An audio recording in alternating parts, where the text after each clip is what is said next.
ikiwa tumeeleza durus mbalimbali zinazofungamana na nafsi, mara ya mwisho ambapo nilikuwa ni jana tukaeleza tarbiyatun nafsi ani zuhudi, na tulikutana na akwali mbalimbali ambazo natumai na kutaraji kwamba kauli zile zitatujenga sisi na kujenga nafsi zetu ili tuingie katika zoezi zima la tarbia katika zuhudi ya kidunia. Na miongoni mwa kauli hizo ni kauli ya bwana mtume sallallahu alayhi wasallam wakati aliposema la mawdi'u sauti ahadikum fil janna, mahala anapoweka mtu bakora yake peponi, khairun min ad-dunya wa ma fiha. Na miongoni mwa aqwali za ukama ni kauli ya Hasan ibn Yasar ambaye alijulikana kama Hasan al-Basri, wakati aliposema kulijibu lile suala la masirru zuhudika ya Hasan, ni ipi siri ya uchamungu wako na kuipa kwako dunia mgongo? Hasan alijibu arba'atu umuri, kuna mambo manne yaliyonifanya mimi dunia nikaiona si chochote. Alimtu anna rizqi, nimejua kwamba riziki yangu mimi la yaakhudhuhu ghairi, hakuna mwingine atakayekuja kuichukua riziki hiyo. Fatma'anna qalbi, moyo ulipojua vile umetulia, najua kwamba kama changu ni changu tu, hakuna mwingine atakayekuja kukichukua. Wa alimtu anna amali la yaqumu bihi siwaya, na nimejua kwamba hizi amali na matendo hakuna atakayekuja kunifanyia. Faqumtu bihi, nikayasimamia mwenyewe kuyafanya mambo yangu. Wa alimtu anna Allaha muttali'un alayya, na nimejua kwamba Mungu mahala popote ninapokwenda ananitizama na ananiona. Fakhashitu an yarani fil ma'siyah, kwa hivyo nimetaraji mimi, nimeogopa asije akaniona Mwenyezi Mungu na muasi. Jambo la mwisho, alimtu anna al-mauta yantadhiruni fa'adadtu zada li liqa'i Allah, nimejua kwamba mauti yananisubiri, nimeandaa zawadi ya kwenda kuonana na Mwenyezi Mungu azza wa jalla. Wallahi haya ni maneno, kama tutayasomesha nafsi zetu maneno haya na kuyafanyia kazi, nataraji kwamba nafsi zetu zitahutubiwa kuambia ya ayyatuha an-nafsul mutma'inna. Leo basi tunarudi tena kuilea nafsi vile vile, lakini kwa uslubu nyingine na kwa mada nyingine. Nafsi ina kawaida ya kutakabbar, na nafsi ina kawaida ya kujiona, na mwanadamu ana kawaida ya kujikuza nafsi yake. Hili ni moja miongoni mwa gonjwa linaloikumba nafsi ya mwanadamu. Na katika maneno ambayo Mwenyezi Mungu amemteremshia bwana mtume, fala tuzakku anfusakum, msizitukuze nafsi zenu, wala msiziweke katika kima cha juu nafsi zenu. Hapa leo tunafundishwa nini? Khushu'i na khudu'i na idhlali. Mtu ajiweke chini kwa ajili ya radhi za Mwenyezi Mungu, asijiweke juu. Leo tunaelea nafsi katika kitu kinachoitwa tawadhu. Alim nafsaka tawadhu'an ayuha almuslim, ifundishe nafsi yako subject inayoitwa tawadhu, unyenyekevu. Kisha ukifundisha tawadhu utakwenda kukutana na yale maneno yanayosema man tawadha'a lillahi rafa'a, man tawadha'a lillahi rafa'a, yeyote atakaye nyenyekea kwa Mwenyezi Mungu akajiweka chini, basi ile ndio nafasi ya Mwenyezi Mungu kumweka yeye juu. Na yule ambaye atajiweka juu kwa Mungu atawekwa chini. Man tawadha'a lillahi rafa'a wa man tarafa'a khafada, atakayenyenyekea huyo anapelekwa juu, atakayekwenda juu anawekwa chini. Usijitukuze nafsi yako wewe mwenyewe. Na hii ni kwa tabia ya bwana mtume, kutojitukuza mwenyewe kwa mwenyewe. Japo mtume ni bora kuliko viumbe wote, kuliko mitume wote, lakini kwa kiwaambia masahaba, la yanbaghi li ahadin an yaqula ana khairun min Yunus ibn Matta, si halali kwa mtu miongoni mwenu aseme kwamba mimi Muhammad ni bora kuliko Yunus mwana wa Matta. Mtume anakataa. Ukitizama utaona mtume anasema yeye si bora kuliko Yunus. Lakini kweli mtume ni bora kuliko mitume wote kwa dalili nzima na kwa dalili za Qur'anul Karim na heshima kubwa mtume aliyoipata katika kitabu. Kwa sababu kila mtume ana ubora wake. Mwenyezi Mungu anasema tilka ar-rusul faddalna ba'dahum 'ala ba'd. Minhum man kallama Allah. Wapo kila mmoja na ubora wake kama mwenyewe alivyowapanga. Wako ulul azmi, wako 25 almadhkuruna fil Qur'an, na kila mmoja anampita mwenzake kwa ubora aliopewa na Mwenyezi Mungu. Kiangalia katika Qur'ani mtaona Allah anapowataja mitume kwa majina yao. Ya Adam uskun anta wa zawjuka aljanna, ya Nuh ihbit bi salamin minna, ya Ibrahim qad saddaqta ar-ru'ya, ya Musa inni ana Allah wa waritha Sulaiman Daud. Majina haya Mwenyezi Mungu anayataja kama vile walivyo mitume wenyewe. Ya Isa inni mutawaffika wa rafi'uka ilayya. Nida na kwa jina hasa. Lakini mtume wetu ya ayyuhan nabii, ewe mtume mtukufu wa daraja, ni kuonyesha Mwenyezi Mungu anamtukuza mtume kuliko alivyowahutubia mitume wengine wote. Lakini mtu akasema Yunus kakimbia akatoswa baharini akafanya hivi na hivi, akaona kwa kuwa kafanya makosa anakuwa ni mtu duni mbele ya Mwenyezi Mungu. Mtume anasema la yanbaghi li ahadin an yaqula ana khairun min Yunus ibn Matta. Si halali kwa yeyote kusema kwamba mimi ni bora kuliko Yunus ibn Matta. Akakataa mtume. Hapa hii inaitwa khudu, tawadhu. Mtume ananyenyekea, anajiweka chini ili Mwenyezi Mungu apate kumnyanyua, na kweli Mwenyezi Mungu akamnyanyua. Angalia katika kauli yake Mwenyezi Mungu anasema alam nashrah laka sadrak wa wada'na anka wizrak alladhi yanqadha dhahraka wa rafa'na laka dhikra. Tumemnyanyua bwana mtume. Rafa'ahu Allah indama tawada'a, alipokuwa mnyenyekevu bwana mtume Mwenyezi Mungu akamnyanyua.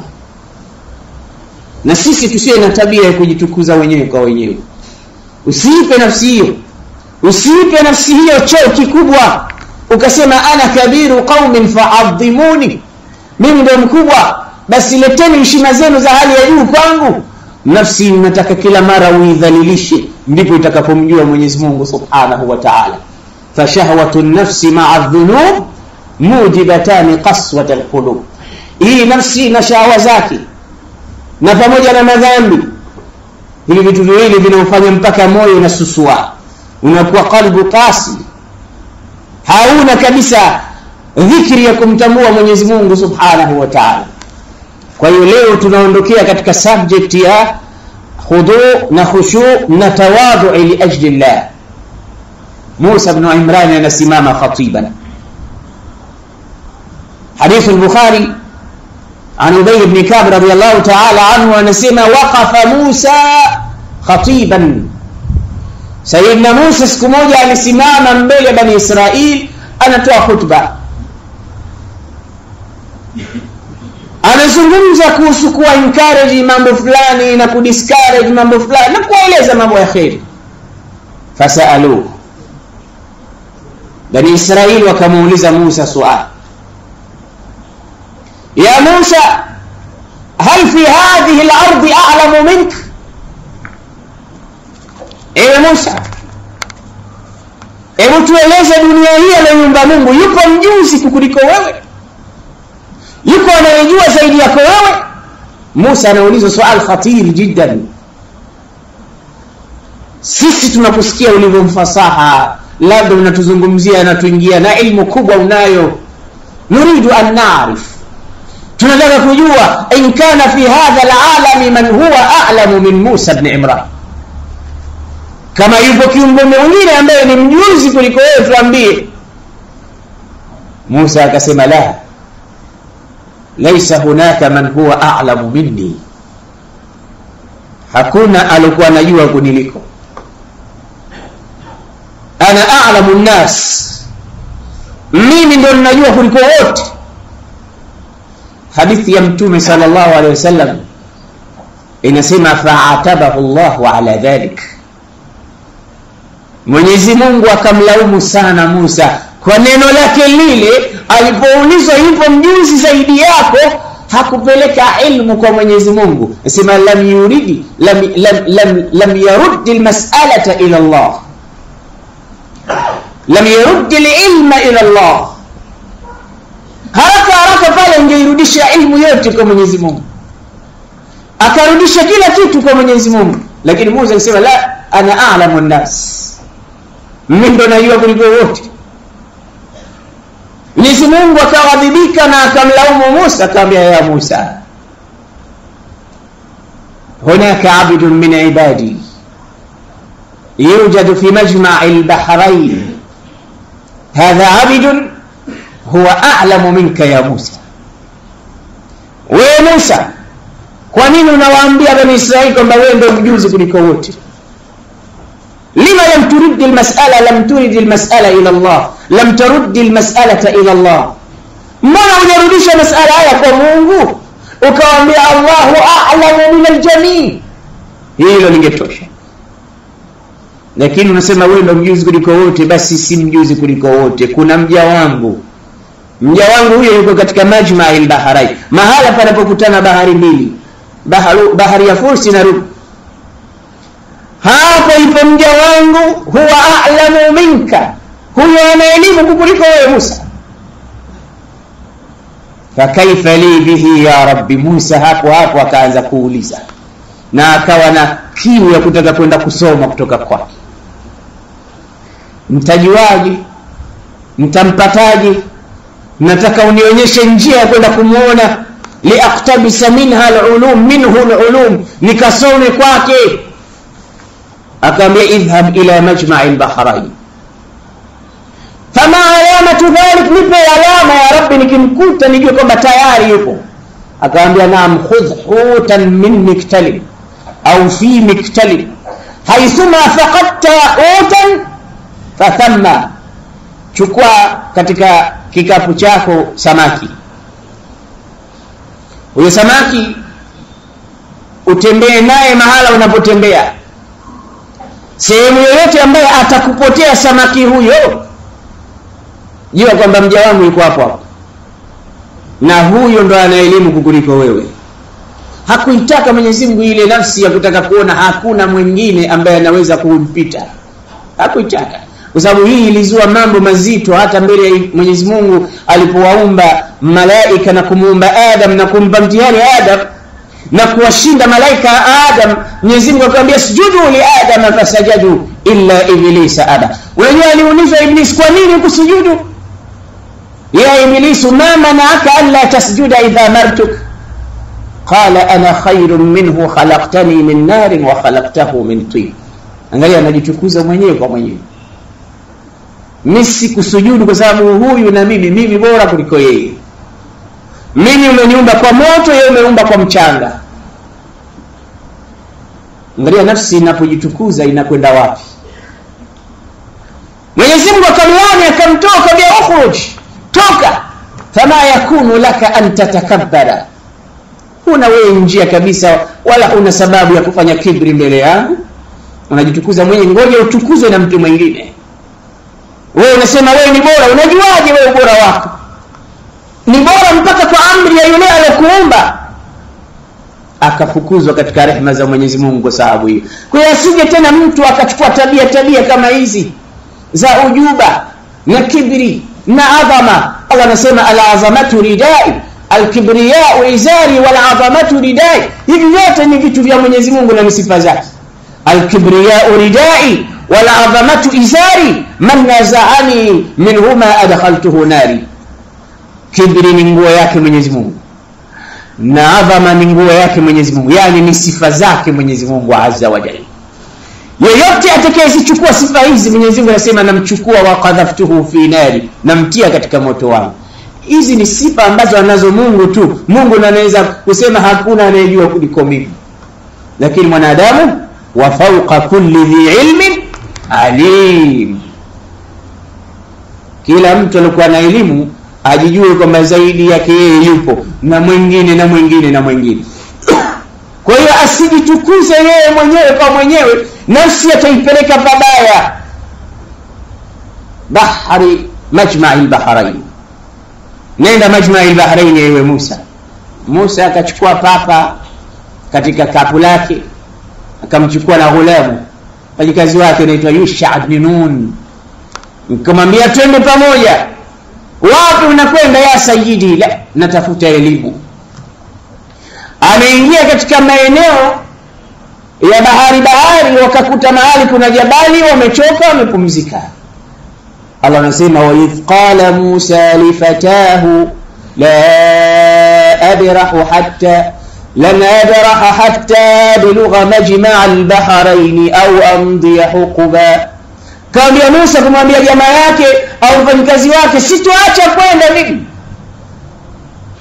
mpaka nikute mahali ambapo kuna majma' al-bahrain.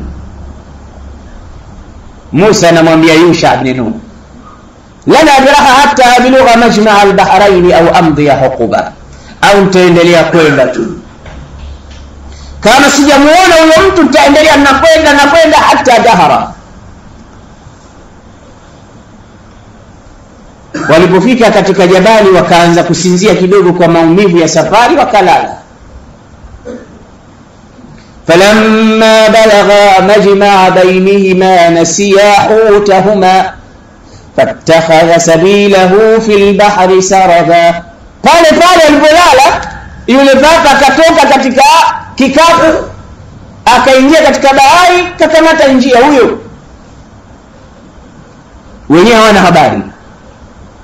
Falamma jawaza, walipopita katika sehemu zile, qala li fatahu, akamwambia kijana wake. Sasa wameshalala, wameshaamka, wameendelea na safari, wamepita. Sasa anamwambia Musa kumwambia Yusha, qala li fatahu tina ghadana laqad laqina fi safarina hadha nasaba. Ewe sasa lete nyama hiyo tuanze kula, lete chakula tule, hakika tumepata taabu kubwa. Min safarina hadha nasaba, imetufikiria nasab, taab, mashaka. Lete chakula. Kapewa chakula, wakaanza kula. Lakini chakula walichokuwa wanataka kula ni kile chakula ambacho kilikuwa ndicho kilichokuwa ndani ya kikapu kilichokuwa katika njia ya bahari, kimechukua mkondo wake.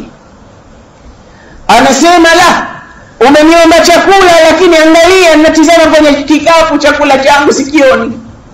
Araaita, unaonaje au unakumbuka ile sehemu tulikuwa tumekaa tunasubiri, tumelala kidogo tunapumzika? Idha waina ila sakhra fa inni nasitu alhuta wama ansanihu illa ash-shaytan wa nadhkura wattakhadha sabilahu fil bahri ajaba.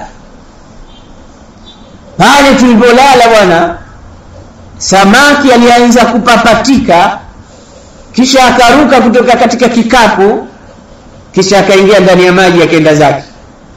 Mimi nilisahau kukueleza, sasa hivi unanikumbusha, unaniomba chakula, nimemkumbuka samaki aliburuka. Ajaba, lakini ni ajabu kwa sababu yule samaki ilikuwa ni mashwia tayari, kisha kaangwa kwa ajili ya kuliwa. Vipi atoke awe mzima na ilikuwa tayari ni kitoweo tayari kuliwa? Kwa hiyo ni ajabu. Ndio kusema wattakhadha sabilahu fil bahri ajaba, kachukua njia yake kwa aina ya ajabu kabisa. Musa akamwambia dhalika ma kunna nabghi, huko kupotea kwa huyu samaki ndilo nilikuwa nalitaka mimi. Nilikuwa sitaki kula hasa, nilikuwa nataka huyu samaki iwe tumuone amepotea. Hapo ndipo mahala ambapo kwamba naenda kutafuta elimu mimi. Fartadda ala atharihima, wakaanza kurudi nyuma, wakafuatilia zile athari. Qasasa, wanafuatilia mguu huu mguu wa pili mpaka walipofika katika sehemu walolala. Wakifika wanamuona mtu kalala kajifunika nguo. Musa akamfungua nguo ile bwana aliyelala. Baada ya kumfungua yule bwana akamwambia Musa, nabii bani Israil, assalamu alayka. Musa mtume wa Bani Israili, salamu iwe juu yako. Musa akamuuliza, taarifuni, unanijua wewe? Akamwambia ndio nakujua na najua umefuata nini. Wewe ulichokifuata unataka kusoma, lakini wewe huwezi kusoma. Huwezi kusoma. Liannani fi ilmin allamanihu Allah la ta'lamuhu anta. Kwa sababu mimi nina elimu ambayo Mungu kanipa, wewe hujui. Wa anta fi ilmin allamaka Allah ana la a'lamu. Na Mungu kakusomesha wewe elimu ambayo mimi sijui, wewe usipate shida. Kuna vitu ambavyo wewe unavijua mimi sivijui, na kuna vingine mimi navijua wewe huvijui. Musa akasema basi nataka kusoma kidogo. Akamwambia innaka lan tastati'a ma'iya sabra. Musa akamwambia hal attabi'uka ala an tu'allimani mimma ullimta rushda. Hal attabi'uka, je nikufuate nikuandame, ala an tu'allimani, nataka unisomeshe mimma ullimta, ile ilmu unasomeshwa na Mungu wako. Qala innaka lan tastati'a ma'iya sabra. Akamwambia wewe huwezi kusubiri kwa durusi ambazo nitataka kukusomesha, ni durusi ambazo lan tastati'a ma'iya sabra. Wa kaifa tasbir ala ma lam tuhit bihi khubra.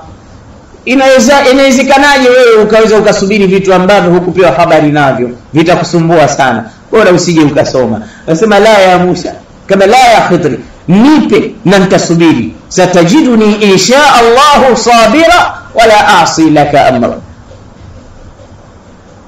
Utanipata mimi mwenye kusubiri na sitoasi amri yoyote. Basi alipotia viapo vyake na taukidi zake, akampa masharti. Akamwambia basi faili tabatani, ukiniandama pamoja nami, fala tasalni an shay'in hatta uhditha laka minhu dhikra. Chochote mtakachokifanya usiniulize kwa nini nimekifanya, mpaka mwenyewe nikutolee tafsiri yake. Usiwe mwepesi wa kuuliza maswali mpaka nikimaliza sasa, au mwenyewe nikueleze nimefanya hiki kwa sababu hii. Hapa mwalimu na mwanafunzi wanapaswa kuangalia watu wawili hawa walivyokuwa wanaishi vipi. Musa akakubali, wakaondoka kwa ajili ya kwenda kutafuta ilmu hiyo.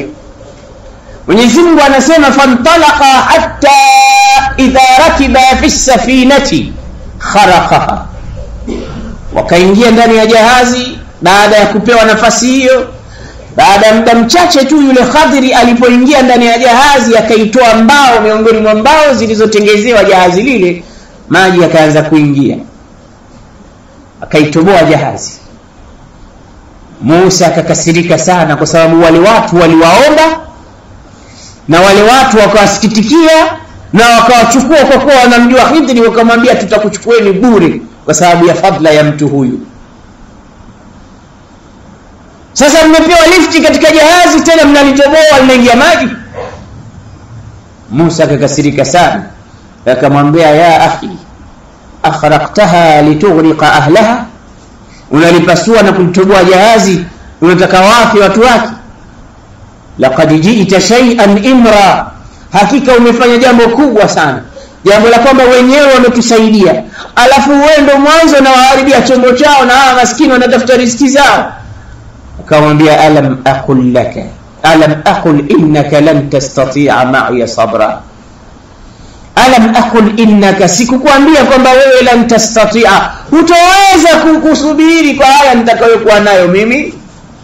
Akamwambia basi hiyo ilikuwa ni zalla, nimesahau kidogo. La tuakhidhni bima nasitu wala turhiqni min amri usra. Usinichukulie kwa kusahau, wala usinijalie kunibebesha mzigo mzito katika mimi kuandamana na wewe. Mwanadamu anasahau, na hii kweli kwa Musa akasahau kidogo, basi akarekebisha, safari kaendelea. Fantalaqa, kisha wakaanza safari yao tena baada ya kushuka katika jahazi lile. Hatta idha laqiya ghulaman faqatalahu, wakakuta watoto wanacheza. Khadiri akaonekana yudimu an-nazara ila ahadihim, anamtizama sana mmoja katika wale watoto. Musa anamwambia twende, yanatizama. Kamchukua yule mtoto akamvunja shingo akamuua. Musa hili alikuwa hakusahau kabisa, lakini hakuvumilia kitoto kidogo kuuawa bila hatia. Eti nisiulize tu kwa sababu kanaambia usiniulize. Nikamwambia hii haiwezekani kabisa. Aqatalta nafsan zakiyatan bighairi nafsin laqad ji'ta shay'an nukra. Wewe unaua mtu bila dhambi na kwamba yeye kaoa ndo auawe. Alafu unaniambia nisikuulize, nitakuuliza lazima. Kwa nini unamuua? Kwa nini unaua nafsi zakia, nafsi ambayo kwamba haikufanya dhambi? Laqad ji'ta shay'an nukra, hakika umefanya shay'an munkaran. Pale kama ndio umefanya jambo kubwa, hapa ndio umefanya jambo munkar kabisa. Kuua haiwezekani. Qala alam aqul laka innaka lan tastati'a ma'iya sabra. Kule nyuma tuambia alam aqul innaka lan tastati'a ma'iya sabra, nilikwambia uwezi wewe. Sasa hivi nikwambia alam aqul laka innaka lan tastati'a ma'iya sabra, taukid kauziongeza kusisitiza masala. Musa mwenyewe akajikomiti akasema fa in sa'altuka an shay'in ba'daha fala tusahibni. Kama in sa'altuka, nikikuuliza an shay'in, kitu chochote baada ya hili, urafiki uishie hapa. Kama sawa. Fantalaka, wakaendelea na safari yao hatta idha ataya ahla qaryatin nistata'ama ahlaha fa'abaw an yudayifuhuma. Wakaingia katika mji wakaomba kinywaji, wakaomba chakula. Watu wa mji wakakataa kuwapa kinywaji wala chakula. Fa'abaw an yudayifuhuma fawajada fiha jidaran yuridu an yanqadha fa'aqama. Wakaupata ukuta unataka kuanguka, wakausimamisha. Kampa ishara tu Musa anhid taharrak. Musa anauliza vipi, tufanye nini? Ngambia ukuta unataka kuanguka, simama huko, mimi huku, tuweke miti, udongo, tuweke vizuri ukuta. Musa akaujenga ukuta mpaka amemaliza. Taabani anamuuliza, hivi tumeujenga bure ukuta huu kwa watu hawa waliotunyima chakula? La ushita la tahatta alayhi ajra, nenda kaambia watulipe chakula umetunyima na ukuta tunajengea free of charge, watupe angalau kinywaji. Kwa nini umeujenga bure? Akaambia Musa, hadha firaqu baini wa bainik. Sasa hivi basi wewe mwenyewe umeniambia ukiniuliza tena tuachane. Sasa tunaachana mimi na wewe. Hadha firaqu baini wa bainik. Hapa ni tofauti, sasa tutatofautiana mimi na kila mmoja atakamata njia yake. Saunabiuka bitawili, nitakupa tafsiri ya haya mambo lam tastati alayhi sabra, ambayo hukuweza kuyasubiria na kuyavumilia. Kila mara unaniuliza kwa nini umefanya hivi, kwa nini umefanya hivi, kwa nini umefanya hivi. Sasa sikiliza tafsiri yake nikupe. Wewe si ujiona unajua zaidi kuliko watu wote. Haya yote nitakwambia wewe ulikuwa huyajui, na Mungu kakuleta hapo upate kuyajua. Akamwambia amma safinatu fakanat limasakin ya'maluna fil bahri. Hakika ni jahazi nililolitoboa mimi lilikuwa la maskini. Watu wenyewe wanataraza, wanafanya kazi kwa ajili ya kuvua. Lakini mbele yao jahazi hilo, hao maskini, kulikuwa na mfalme huyo dhalim jair, ya'khudhu kulla safinatin ghasba. Kila jahazi analoliona linapendeza ananyang'anya, anachukua yeye. Fa'aradtu an a'ibaha, basi mimi nilitaka kulitia aibu. Wa kana wara'ahum malikun ya'khudhu kulla safinatin ghasba. Wara'ahu yani mbele yao ilikuwepo mfalme anachukua majahazi ya watu. Sasa chombo kilipokuwa kipya kile likitia kidogo dosari ili kionekane kikuu. Sasa kilipopita chombo kile, yule mfalme alikuwa ananyang'anya, alipoona kwamba lina madosari, kuna viraka, kuna nini, akawaachia. Kwa sababu ya wao kuokoka. Laitani ingelikuwa hakuna dosari yoyote angechukua kwa kunyang'anya. Kisha kwa nini basi umeua? Akaambia naam. Wa amma al-ghulamu, ama yule mtoto nilomuua, fakana abawahu mu'minaini fakhashina an yurhiqahuma tughyanan wa kufra faaradna an yubdilahuma rabbuhuma khayran minhu zakatan wa aqraba rahma. Yule mtoto yule ni kafir, la yu'minu billah. Na katika hadithi inasema ilikuwa kishapigwa muhuri katika moyo wake wa ukafiri, ataishi atakuwa kafir mulhid la yu'minu billah, na itakuwa sababu wazazi wake wema kwa ajili ya ukafiri wake watakuwa makafiri nao kwa sababu yake yeye tu.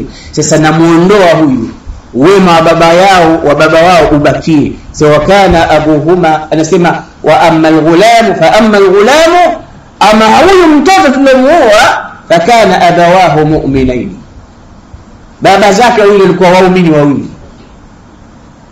Sisi tumetaka kumuoa, aradna an yubdilahuma rabbuhuma khayran minhu zakatan wa aqraba rahma. Huyu mtoto kafir tumetaka Mwenyezi Mungu awaletee mtoto mwingine muumini, roho imekuwa takatifu zaidi kuliko hii. Na inasemekana baada ya muda walikuja wakapata mtoto mwema vile vile baada ya kufa mtoto huyu. Sisi tuliogopea hilo, Mungu kishamjulisha huyu abawahu mu'minaini fakhashina an yurhiqahuma tughyanan, atawatia na kuwalimbikizia mabaya na maovu mpaka watakufuru.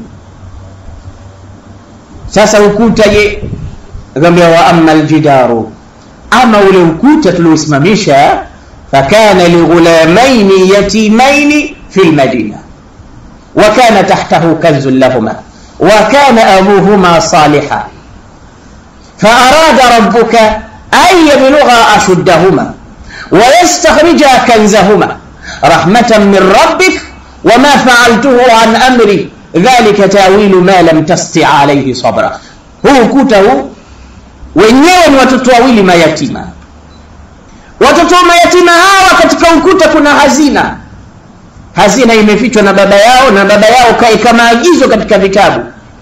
Wakikua watakuja kuyasoma, watakuta kwamba chini ya ukuta ule ndio kulikokuwa na hazina yetu. Asa ukuta ule unaanguka na vitoto ndio kwanza vidogo, hata kusoma bado havijajua. Sasa tunausimamisha ukuta huu kuilinda ile hazina isije ikapotea bure bure. Na nimeyafanya haya kwa sababu ya ihsani walikuwa wazazi wao wanafanya. Wakana abuhuma salihan, na wazazi wao wawili walikuwa wema. Sasa huu wema wa wazazi wao ndio uliotufanya sisi tuinyanyue kuta hii ili tupate kuiweka thabiti, sio kwa sababu ya hao watu waliotunyima chakula. Hii ni kwa sababu ya hao wawili waliokuwa wema. Ndio maana tumeambiwa wema hauozi abada. Wewe fanya wema, lakini utakuja kuwafaa mpaka watoto wako wema huo.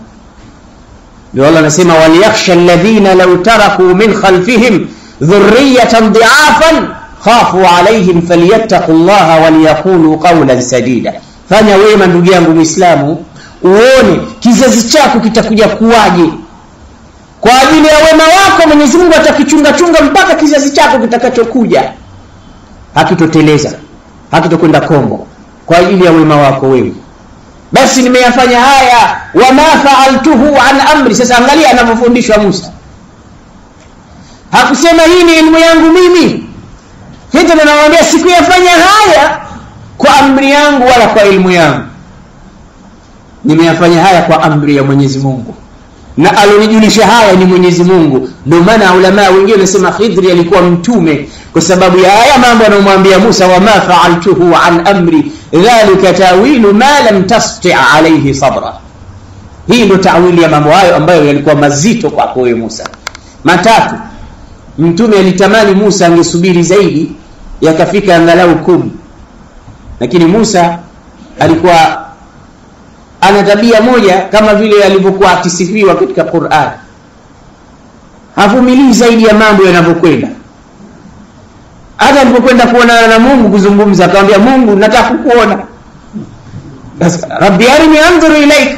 Akamwambia lan tarani, huwezi kuniona. Mtume anakwenda Miraji na Mungu anakwenda. Nakwenda kuonana na Mola wangu. Anarudi anambia kakupa nini? Kanipa 50 salawat. Lakini huku kuuliza ndio kuliko kufaa wewe. badala ya vipindi 50 leo unasali vipindi 5. Sasa ilikuwa sio kuuliza kwa porojo. Musa alikuwa anauliza lakini anataka kuwafaa na watu wengine. Haya, ingeswaliwa vipi sala ya vipindi 50 niambie wewe? Hivyo vipindi 5 wako wengine inaitwa salatun wahida, la yusalli illa jumaa hatta jumaa. Wengine sala yao ni ya Ijumaa tu, wengine sala yao ni ya Ramadhani tu, wengine sala yao ni ya Eid peke yake, wengine sala yao ni sala ya takbira 4. Siku ya kufa ingizwe msikitini, Allahu akbar, ndo sala yake mtu. Je, ingekuwa vile au ingekuwaje ndugu yangu Muislamu? Nabii Musa kisha akampa darasa tena, akapewa darasa na Khidri. Wakaingia katika ufuo wa bahari. Khidri akamwonyesha, unaona yule ndege yule? Akamwambia ndio. Anafanya nini? Ndege anadonoa katika maji ya bahari. Anaingiza mdomo wake kuchukua matone ya bahari, anakunywa maji, yani anatia mdomo katika bahari. Baadaye ananyanyua mdomo wake, kinarudi qatra au qutaira. Anamwambia, unaona kitu kilichorudi au kitu ambacho kimechukuliwa kutoka katika bahari ile? Na Musa akasema naam. Akamwambia, basi ilmu yangu mimi na ilmu yako wewe ukiunganisha, kama ukikompea na ilmu ya Mwenyezi Mungu, ni sawa sawa na hii bahari. Kile tulichochukua sisi ni kama kile alichochukua ndege kutoka katika bahari. Hiyo ndio ilmu yetu sisi, mimi na hiyo yangu ambayo kwamba wewe huijui, na yako wewe Musa na ya watu wengine ni kama kuchukua tone la bahari ambalo limetoka katika mdomo wa ndege mdogo. Mwenzake kampeleka katika nini? Mtu awe na tawadhu na khushu, arejeshe mambo yote kwa Mwenyezi Mungu Subhanahu wa Ta'ala. Waislamu, man tawadha lillahi rafa'a. Yeyote mwenye kutawadha mbele ya Mwenyezi Mungu anamnyanyua. Imam Abi Hanifa siku moja anatembea barabarani.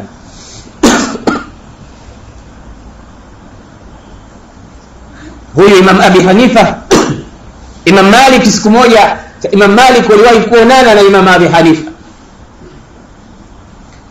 Watu wameketi kitako, wanamwona Abu Hanifa peke yake kule. Malik akawauliza, ataarifuna, mnamjua? Akambia la. Akambia, huwa Abu Hanifa an-Nu'man. Huyu mkimsikia Abu Hanifa ndo huyu ni bwana ambaye lao atakwambia inna sahabata masnu'atan min adh-dhahab, kwamba hiki kiwingu hiki unachokiona material yake ni ya dhahabu, kimetengezwa na dhahabu, basi muamini. Malik anawaambia wenzake, huyu bwana aliyokaa Abu Hanifa akija siku moja akikwambia mawingu yametengezwa kutokana na dhahabu, usibishane naye, kwa sababu ukibishana naye atakupa hoja nzito mpaka utaamini kama kweli mawingu yametengezwa kwa dhahabu. Tulizungumza katika darasa zilizopita mwaka jana hoja alizokuwa nazo Abu Hanifa. Siku moja Abu Hanifa alipata habari kwamba yupo bwana mmoja anamtuhumu Uthman ibn Affan kwamba lilikuwa jitu tu Yahudi, halina maana yoyote, chuki kubwa anayo kwa Uthman ibn Affan. Akaambiwa Abu Hanifa, yupo bwana kule anamchukia Uthman sana, anasema huwa Yahudi. Ngamba niachieni mie huyu. Kaenda kabisha hodi. Akaambia, laqad jitu khatiban. Bwana nimekuja kuposa katika nyumba yako. Akamwambia, marhaban bik, karibu. Akamwambia, sikuja kuposa mimi, nimekuja kumposea mtu. Lakini dha sharafin wa malin yaqumu al-layl yasumu an-nahar yatlu al-Qur'an. Huyo mtu nimekuja kumposea, kwanza ana sharaf, kabila yake nzuri, sharafi yake nzuri, ukoo wake mzuri, ni mtu ambaye kwamba ana mali, pamoja na kuwa na mali ni sahiyun, anatoa mali zake kwa ajili ya fi sabilillah. Pamoja na hayo ni mtu anasali usiku na mtu anafunga mchana, ana mambo mengi ya heri anafanya. Yule bwana akafurahi sana, akamwambia Abu Hanifa, bakhin ni kilima cha kuonyesha furaha. Bakhin mkwe wangu yule atakuwa mkwe bora. Akaambia, inna nasa yarduna bi aqalla min dhalik, watu wanafurahia kwa kitu kidogo kuliko hicho ni kingi, huyo nampa mimi mwanangu bila pingamizi. Namtaka huyo mkweo, niletee amoe binti yangu. Abu Hanifa akamwambia lakini hunaka illa wahida, kuna ila moja tu anayo. Akamwambia ila gani? Akamwambia Yahudi. Myahudi huyo bwana kabadilika uso pale pale. Aturidu an uzawwij ibnati biyahud? Wewe unataka binti yangu nimpeleke akaolewe na Yahudi? Wewe una akili? Mimi naona una akili wewe, kumbe unakuja kuniletea Mayahudi. Imam Abi Hanifa anambia mbona unabadilika uso mapema? Mbona kitu hiki kafanya paka Mtume sallallahu alayhi wasallam? Anambia tena unazidi kusema uongo. Mtume kafanya hivi kuwezesha Yahudi? Kaambia ndio, tena sio binti mmoja, wawili. Mtume kawaozesha. Kaambia nani? Kaambia Uthman ibn Affan. Yule bwana akaeka kichwa chini. Kila siku anamtukana Uthman huyu. Anasema Uthman hakuwa isipokuwa Yahudi tu. Jitu Yahudi tu. Chuki kubwa kwa Uthman ibn Affan. Sasa leo anakuja kuposa Imam Abi Hanifa, haji kuposa wala hata anataka kumpa hoja. Sio unasema Uthman ibn Affan Yahudi. Mtume alipokwenda kuposa Uthman kamkubali, kamuozesha binti zake wawili. Sasa wewe unakataa kumuozesha Yahudi, unafuata sunna ya nani wewe? Kama unampenda Mtume ozesha Yahudi na wewe mtoto wako. Akasimama akasema astaghfirullah min dhanbin, namuogopa Mungu, namuomba Mungu msamaha kwa madhambi niliyofanya. Kuanzia siku hiyo hakumtukana tena Uthman ibn Affan. Hili ndivyo alivyokuwa Imam Abi Hanifa. Sasa siku nyingine anapita barabarani watu wanaonyeshana vidole. Hadha huwa Nu'man alladhi yaqumu al-layl. Hadha huwa Nu'man alladhi la yanamu al-layl. Huyu ndio Nu'man usiku anakesha kwa ibada huyu. Watu wanasemezana, huyu usiku anakesha kwa ibada huyu.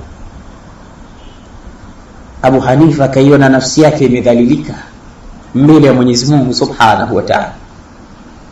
Na ilikuwa hafanyi ibada za usiku kama hivyo, lakini watu wanamsema hivyo. Akaona mimi nitakuwa na masuli makubwa, watu wananisema vingine na mimi mwenyewe kumbe niko kivingine. Akasema wallahi kuanzia sasa yale wanaoyasema watu ndio nataka kuyafanya. Nisije mimi nikasemwa hivi kwa Mungu kumbe mimi anasimama usiku ile kumbe analala mpaka alfajiri. Kuanzia siku hiyo akasema lan anama ba'daha abadan, sitolala tena mimi nitafanya ibada. Ukisoma historia ya Imam Abi Hanifa wanasema salla al-fajr biwudu'i al-isha bimuddati 40 sana. Imam Abi Hanifa kasali al-fajiri kwa udhu wa salati al-isha kwa muda wa miaka 40. Muda wa miaka 40 anasali al-fajiri kwa udhu ule aliotumia katika salatu al-isha. Wallahi ukisoma historia yake utaona kuna mubalagha, lakini ndivyo alivyokuwa Imam Abi Hanifa.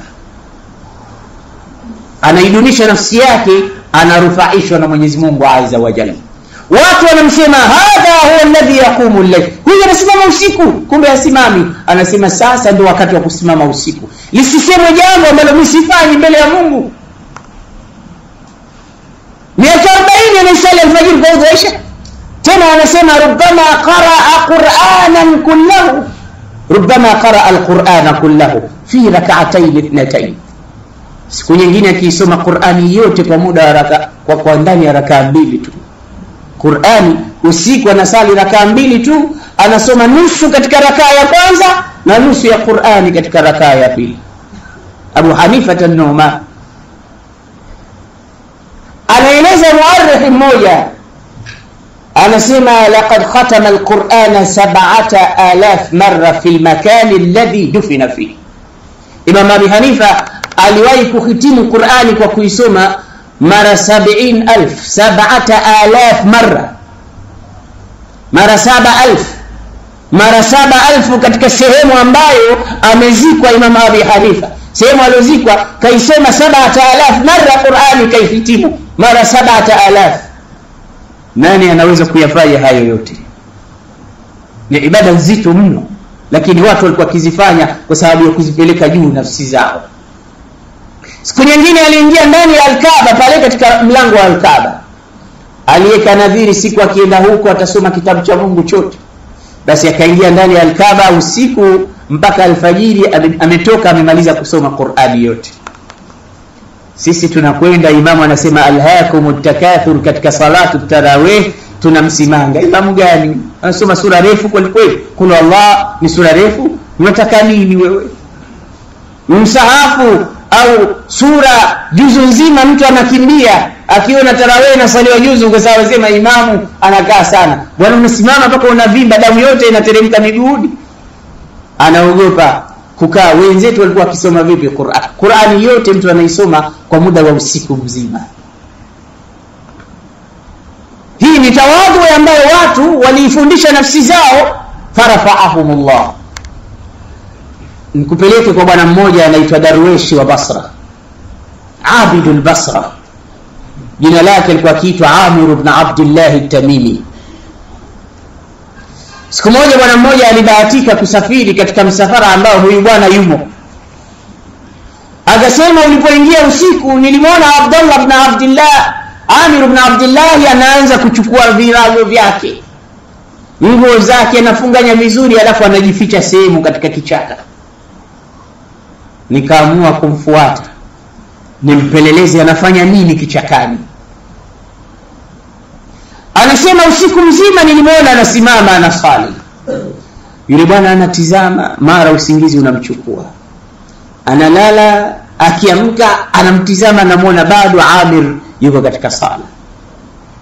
Yule bwana anasinzia, anaamka akilala, anaamka akilala. Amir ibn Abdullah anaendelea na sala zake mpaka ilipokuwa alfajiri inaingia. Akakatiza sala zake, akaanza kuomba dua. Bwana anatizama tu. Katika dua zake Amir aliomba, akamwambia Mwenyezi Mungu, ya Rabb, laqad sa'altuka thalathata ashya. Ya Rabbi, mbona mimi nilikuomba mambo matatu. A'ataitani ithnatayn, katika matatu haya ya Rabbi umenipa mawili, wa mana'tani wahida, lakini hili moja mbona umeninyima ya Rabb. Fa'atiniha, basi leo kabla alfajiri na kuomba nipe na hili la tatu pia. A'tiniha ya Rabbi hatta a'budaka kama uridu wa kama asha. Ukinipa hili la tatu ndio nitafurahi, nitakuwa na kuabudu kama inavyotakikana na ninavyotaka mwenyewe. Yeye bwana kashtuka, usiku mzima hajashtuka, kashtuka kwa ile dua. Mambo matatu ya Rabbi, mawili umenipa, moja hujanipa. Sasa nakuomba na hilo moja unipe, ili ni kuabudu kama ninavyotaka. Hii ibada huyu mtu alivyoifanya usiku kucha, bado anasema hajamwabudu Mungu kama inavyohitajika. Ilikuwa akisafiri na wenzake, anawapa condition, anawaambia kama mnataka mimi niwe pamoja nanyi, mambo matatu msinipokoje. Ij'aluni lakum muadhdhinan, kwanza wakati wa sala ukifika, mimi ndo nitakuwa muadhini wenu. Akiingia mwingine akianza kuadhini, mimi naondoka. Adhana niacheni mimi. Hataki kunyang'anywa adhana. Jambo la pili, an akuna lakum khadiman, mimi niwe mtumishi wenu. Kama kupika na kupikieni mie, kutafuta kuni, kazi zote zile za utumishi niachieni mimi. Jambo la tatu, an unfiqa alaykum biqadri istita'ati, mimi ndo nitoe pesa kwa kadri ya uwezo wangu kukulisheni nyie.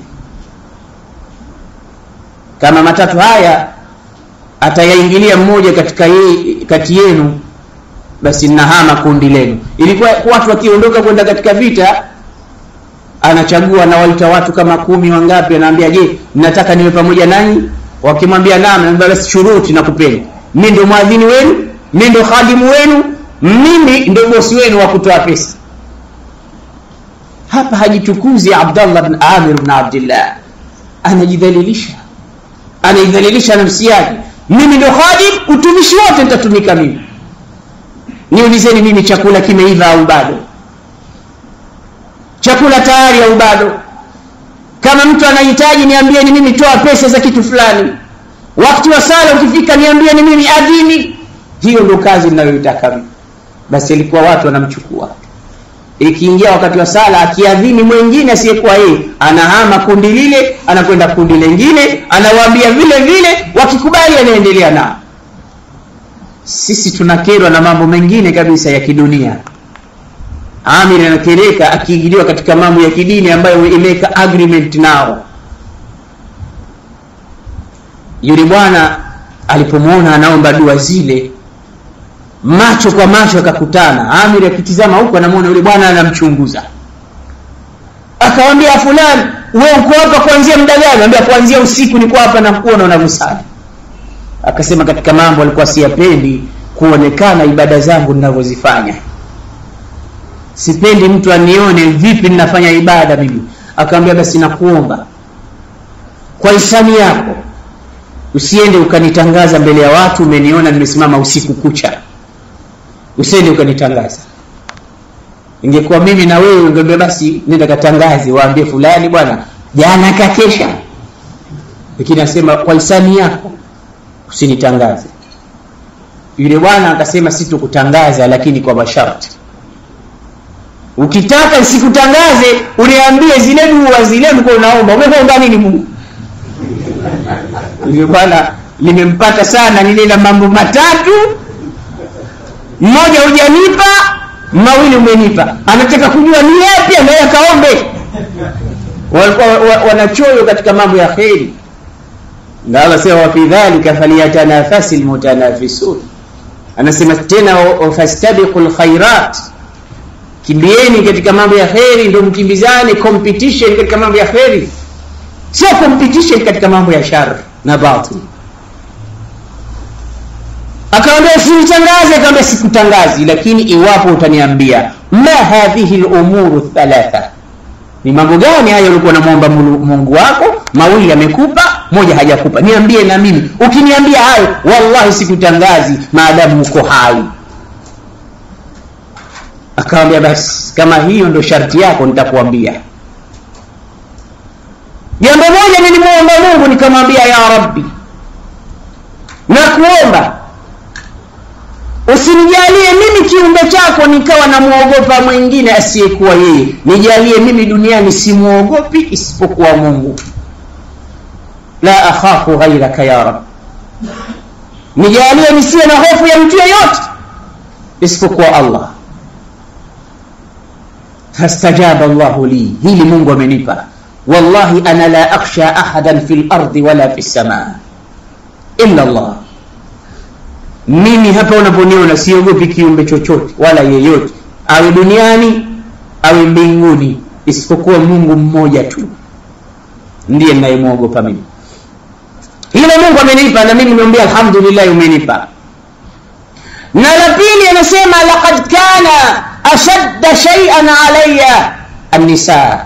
Anasema mtihani mzito kwangu mimi ilikuwa ni wanawake. Wanawake bwana siwezi kujikwamua. Nikamwomba Mungu, nikamwambia ya Rabbi inza min qalbi hubba an-nisaa. Toa katika moyo wangu mapenzi ya hawa wanawake. Subhanallah. Angalia hili jambo, mwanamume gani anaweza kuomba na kuchallenge wewe omba. Sema Mungu nijalie msiwapende wanawake. Sema hapa na Mungu atakukubalia. Na leo umefunga, omba hiyo dua. Mwambie hakuna mtu anaomba hiyo dua. Mimi wala wewe, hatuombi sote wawili. Kwa sababu tunataka kila siku tutamata. Yeye anaomba anasema Allahumma anza min qalbi hubba an-nisaa. Ya Rabbi tolia mbali mapenzi ya wanawake katika moyo wangu. Kwa sababu kishaona kwamba sisalimiki mimi. Hii ni fitna. Jana tulizungumza kwa kirefu. Inna al-mar'ata tuqbilu ala surati ash-shaytan wa tudbiru ala surati ash-shaytan. An-nisaa'u habailu ash-shaytan. Wanawake ni mishipi ya shetani. Mvuvi anapokwenda baharini kutaka kuvua, huwa anapeleka mshipi kumkamata samaki. Ikishaona samaki kile chambo anakuja mbio mwenyewe. Sasa shetani anapotaka kukukamata wewe, hakukamati mkono akakuleta, anakutumia mwanamke ndio mshipi wake. Mwanamke kishapita utaona nywele zote zinaposisimka. Baadaye unaona mambo yanabadilika automatic kwa sababu kapita mshipi miongoni mwa mishipi ya shetani. mara moja na kuchukua na kuvuta. Kwa hiyo ya Rabbi, chukua mapenzi yao, yaondoshe katika moyo wangu, nisiwe na mapenzi ya wanawake. Basi kanasema Amir ibn Abdullah Tamimi, fa'atani Allahu hadha, na hili Mungu amenipa. Vipi amekupa? Anambia wallahi idha ra'aytu almar'ata fala ubali ajdaran ra'aytu aw almar'a, mimi nikimwona mwanamke huwa ni sawa sana kuona ukuta wa nyumba tu, haishughulishi chochote. Sisi ndio tulivyo hivyo, tukimwona mwanamke kama ukuta la. Vijana wao wanakanyagana, wanataka kuona kila mmoja yeye apate hausan alhadh katika kutizama. Anasema sijali mimi kumwona mwanamke, ukuta na mwanamke hakuna tofauti. Mungu kaondosha katika moyo wake mapenzi ya wanawake. Kisha jambo la tatu, nimemwomba Mungu asinipe, hakunipa. Nimemwomba Mungu anipe, hayanipa. Sasa yule bwana alikuwa analisubiri hili la tatu kwa hapo. Lipi hilo ambalo Mungu kakataa kumpa yule bwana?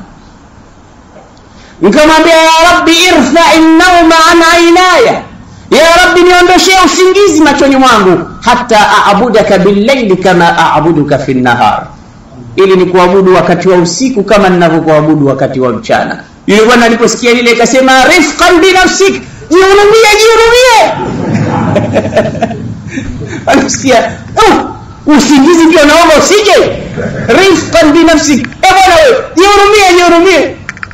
Inna an-nasa yadkhuluna al-jannata bi aqall min dhalik, watu watakwenda peponi kwa machache zaidi ya hayo unayofanya. Hebu jihurumie bwana. Akaambia la, pepo ni ghali kuipata. Am hasibitum an tadkhulu al-janna walamma yatikum mathalu alladhina khalu min qablikum massatuhum al-ba'sa'u wa-dharra. Mwenyezi Mungu anasema mnadhani mtaingia peponi tu hivi hivi? Hakuna mitihani yoyote iliyokupateni kama ilivyowapata waliopita kabla yenu. Khabbab alikuwa anakatwa kinyama kama mshikaki katika mwili wake, anakatwa kidogo. Huko anaulizwa, atuhibbu an yakuna Muhammadan makanaka wa anta najin, unataka Muhammadi akureplace wewe uokoke? Akasema wallahi la uhibbu an akuna mun'aman fi mali wa auladi bainama Muhammad ibn Abdullah tashukuhu shauka. Mimi sitaki kuwapa neema kwa watoto wala mali, na Muhammad anachomwa na mwiba mdogo tu. Sipendi umchome mwiba mdogo. Anakatokatwa vinyama mpaka anakufa, lakini harudi nyuma, anasema la ilaha illa Allah Muhammadur Rasulullah. Bilal ibn Rabah anayekiwa jiwe kubwa katika kifua chake, anaambiwa ukfur bi Muhammad, anasema ahadun ahad. Ukfur bi ilahi Muhammad, anasema ahadun ahad. Bilal anateswa tena mpaka Abu Bakr anamsikitikia, anakwenda anamwambia Umayya ibn Khalaf, muhurumie huyu mtu. Akamwambia simuhurumii, hii mali yangu naweza kufanya ninavyotaka, huyu mtumwa wangu. Aya, ilaika anni, niondokee. Abu Bakr akaenda akatafuta mtumwa mwingine, akamwambia niuzie huyo mtumwa huyo, yani Bilal. Akamwambia haya, sema mimi nishachoka naye, kwanza nimemuadhibu mpaka usiku walikuwa wanaanza kumbembeleza wale wenye kumuadhibu. Waambia ya Bilal, ghadan qul kalimata khairin fina laqad ta'ibna min ta'dhibika hatta laka annana nahnu almu'adhabun. Bilali, kesho bwana sema kile unachoambiwa, si tumechoka tena kukuadhibu, utadhani sisi ndio tunaadhibiwa. Angalia, wenye kuadhibu wamechoka, wenye kuadhibiwa hajachoka. Hivi ndivyo walivyokuwa sahaba wa Mtume. Lakini nafikiri walifika pale kwa nafsi za kupewa wanachokitaka, walizilea nafsi zao katika tarbia hakikia. Wanamsaili Bilal, kesho sema tu. Huyu Umayya ibn Khalaf anakuambia, anasema sema amantu billahi wal uzza, sema tu, hata kama wewe uamini sema tu, si tusikie tu kwamba umesema kilima hicho. Kila siku bwana tunatoka kukuadhibu, tumechoka sisi. Abu Bakr amekuja na yule mtumwa Umayya ibn Khalaf, tafikiri ni mtu aloghariki maji, sasa hivi amepata mkono wa mtu anataka kuvutwa yule. Amechoka pia yeye kumuadhibu Bilal. anatafuta tu sababu ndogo. Kamwambia mchukue huyu, nipe huyo. Wakabadilishana. Yule mtumwa mmoja alikuwa ni kafiri, Abu Bakar akampa yule. Yule Muislamu akamchukua yeye. Kisha sikiliza Umayya akamwambia nini Abu Bakar? Akamwambia wallahi law lam tadfa illa dinaran la qabiltu. Kama usingelitoa kitu wewe Abu Bakar ukatoa dinari moja tu kumnunua huyu Bilal ningekubali, mimi nishachoka naye. Abu Bakar akamwambiaje? Walau lam taqbal illa 100 dinar la dafa'tu. Na usingekubali isipokuwa dinari 100 ningezitoa zote kwa sababu ya kumchukua Bilal. Yeye anasema angekubali dinari moja tu kwa sababu kishachoka. Abu Bakar anasema angetaka 100 angempa kwa sababu ya imani yake na nafsi yake iliyotulia. Rifqan bi nafsik, yurumie. Akaambia bwana, pepo haipatikani kirahisi tu. Haya ndo mambo ambayo mimi nimemuomba Mungu mawili kanipa, hili moja hajanipa. Mpaka usingizi anataka uondoke machoni mwangu. Haya wewe bwana hujihurumii wewe? Utaki hata kulala? Basi usingizi akawa hawezi kuondoa. Ana siku nyingine anafanya ibada, siku nyingine analala. Hili likawa haliwezekani, nasema Mungu hajanipa hili kwa hikma zake mwenyewe. Kwa hiyo ndugu zangu Waislamu, man tawadha lillahi rafa'a. Turudi nyuma, tujidhalilishe mbele ya Mungu, Mungu ndipo atakapotunyanyua. Tutakapojinyanyua wenyewe tutadhalilishwa na Mwenyezi Mungu Subhanahu wa Ta'ala. Na hizi ni tabia za nafsi zetu ambazo mara nyingi sana tunajisahau. Mtu anajiona bora kuliko mwenzake. Unamjua fulani, yule mtu gani basi? Ana nini yule? Mimi haniingii kwa kitu chochote. Na tabia kama hizi zina ujuba ndani yake, al-ujbu wal-kibru. Kibri na ujbu ni vitu ambavyo vibaya sana. Ni sharika, mtu atakapokuwa anavifanya hivi ni sharika wa shaitani, kwa sababu ndivyo vitu alivyomwambia Mwenyezi Mungu, mimi ni bora kuliko Adam. Vikamfanya mpaka akalaaniwa na akawa ni mwenye kuagiziwa kwamba atakwenda kujazwa yeye na jeshi lake katika moto wa jahannam siku ya kiyama. Mwenyezi Mungu atupe nyoyo ambazo ni zenye kudhalilika kwa ajili yake. Atujalie tarbia ya kulia nafsi zetu katika tawadhu. Atujalie dunia kwetu ni dalia. Ajalie akhirah kwetu sisi ni maghnama. Atujalie min alladhina yastami'una alqawla fayattabi'una ahsana.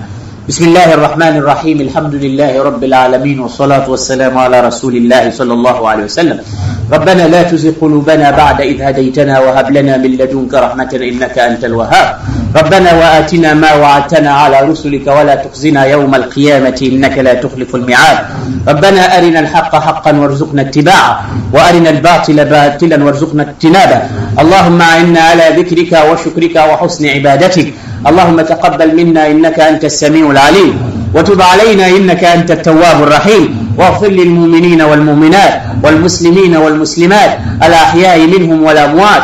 ربنا إنك قريب مجيب الدعوات يا قاضي الحاجات ويا كافي المهمات برحمتك يا أرحم الراحمين. بفضل سبحان ربك رب العزة عما يصفون. سلام على المرسلين والحمد لله رب العالمين والسلام عليكم.